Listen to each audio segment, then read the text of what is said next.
विश्वामित्र व मेनका की पुत्री शकुंतला ने एक दिव्य बालक को जन्म दिया जो भरत कहलाया और आगे चलकर भरत के नाम पर ही हमारे देश का नाम आर्यावर्त से भारत हुआ। महर्षि विश्वामित्र प्राचीन काल के महत्वपूर्ण ऋषियों में से एक थे।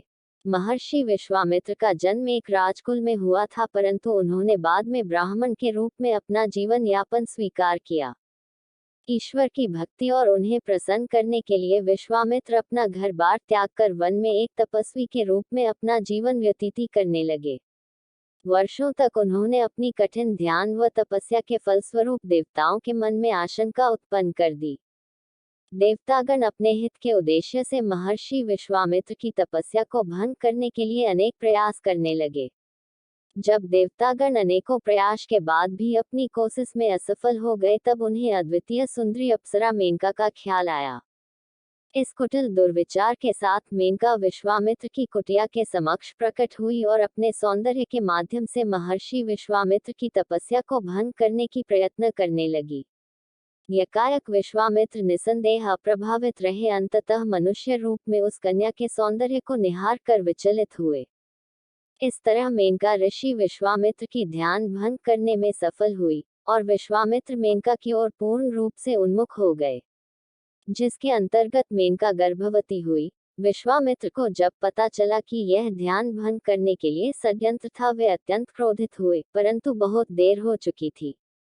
बाद में मेनका ने एक चुलबुली पुत्री को जन्म दिया, जो शकुंतला के नाम से जानी गई। अपना कार्य पूरा होने के पश्चात मेनका देवलोक लौट गई, परंतु अपनी पुत्री को महर्षि विश्वामित्र के पास छोड़ गई। विश्वामित्र ने भी उस बालिका का जिम्मेदारी स्वीकार नहीं की और पुनः अपने ध्यान तपस्या के लिए चले गए। बालिका का पालन पोषण आश्रम में होने लगा। शकुंतला आश्रम में रहकर हिरण व खरगोश को अपना मित्र बनाकर पलने बढ़ने लगी। धीरे धीरे शकुंतला का विकास होता गया और बड़ी होकर वह एक अपूर्व सुंदरी के रूप में नजर आई।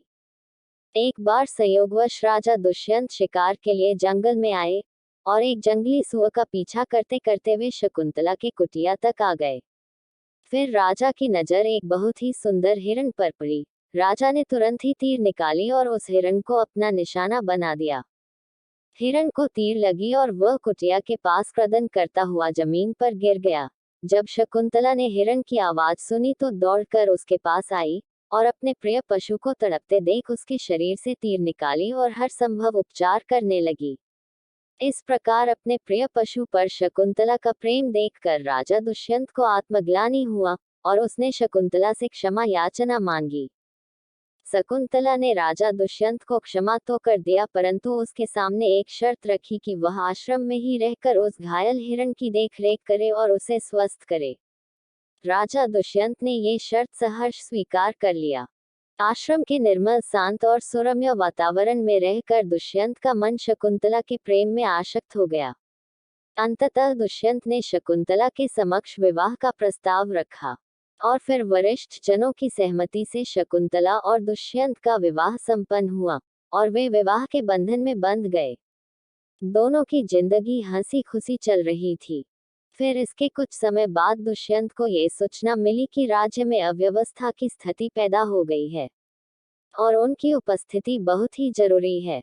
अतः विवश होकर दुष्यंत को अपने राज्य वापस लौटना पड़ा। वापस लौटते समय उसने शकुंतला को वचन दिया कि वह जल्द ही वापस आएगा और शकुंतला को अपने साथ ले जाएगा। विदा लेने से पूर्व दुष्यंत ने स्मृति याद की निशानी के रूप में अपनी अंगूठी शकुंतला को भेंट की कि तब तक वह अपने पति की याद में उस अंगूठी को निहारे। शकुंतला घंटों बैठकर उस अंगूठी को निहारती रहती और अपने पति व भविष्य को याद करती रहती। एक दिन एक सिद्ध पुरुष का आगमन हुआ जो क्रोधी स्वभाव के थे। उस समय शकुंतला आश्रम की सीढ़ियों में बैठी हुई अंगूठी को देखते हुए ख्यालों में खोई हुई थी। वह योगी थोड़ी देर तक ऐसे ही खड़ा रहा, परंतु अपनी ही धुन में खोई हुई शकुंतला को इसका आभास नहीं हुआ। योगी क्रोध दे तिलमिला उठे और शकुंतला को श्राप दे दिया कि दरवाजे पे एक योगी आया हुआ है, इसका भी तुम्हें आभास नहीं है। हे कन्या, जिसकी याद में तुम इतना खोई हुई हो वह तुम्हें भूल जाएगा। ऐसा श्राप देकर वह योगी वहां से जाने लगा।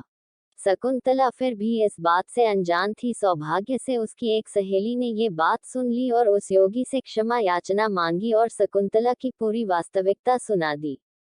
फिर योगी ने चिंतन कर कहा कि श्राप का अभिशाप होते हुए भी अगर शकुंतला के प्रियतम दुष्यंत को स्मृति अंगूठी दिखाई जाए तो वह शकुंतला को पहचान लेगा। शकुंतला का समय अपने प्रिय दुष्यंत को याद करते हुए और सुख के सपने देखते हुए बीतने लगा। उन दिनों शकुंतला को ये जानकर बहुत ही आह्लाद हुआ कि वह गर्भवती है।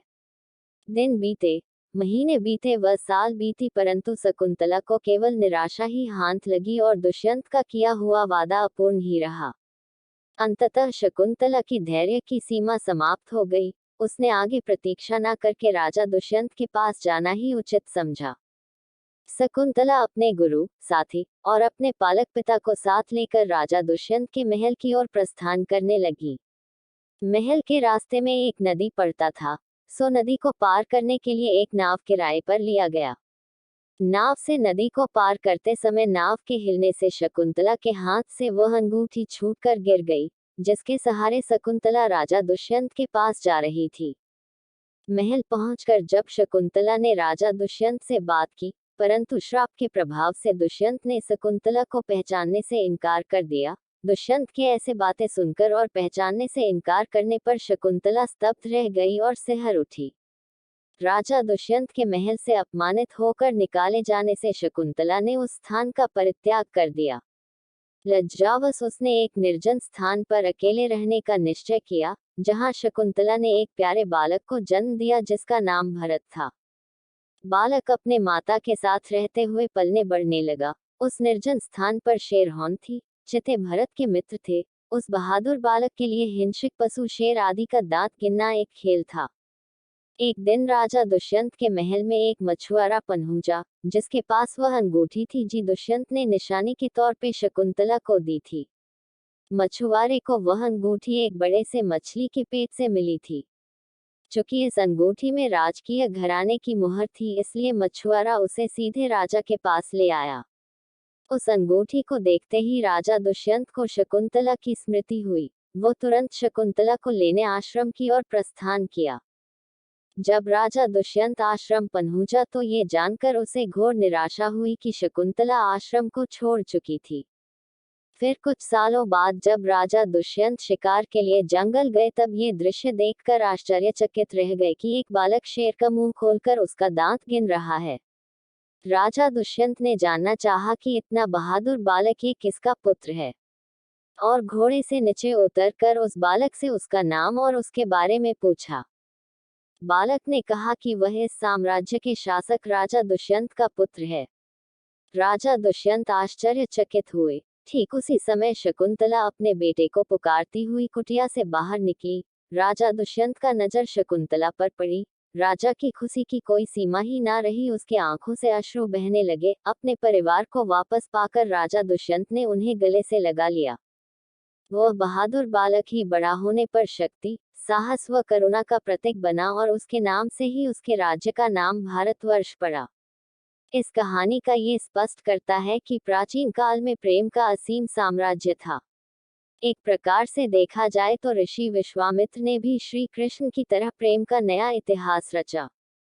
यह महान ऋषि और एक अद्वितीय सुंदरी उर्वशी की प्रेम कथा ही है, जिसने आगे चलकर भारत को पहला चक्रवर्ती सम्राट प्रदान किया।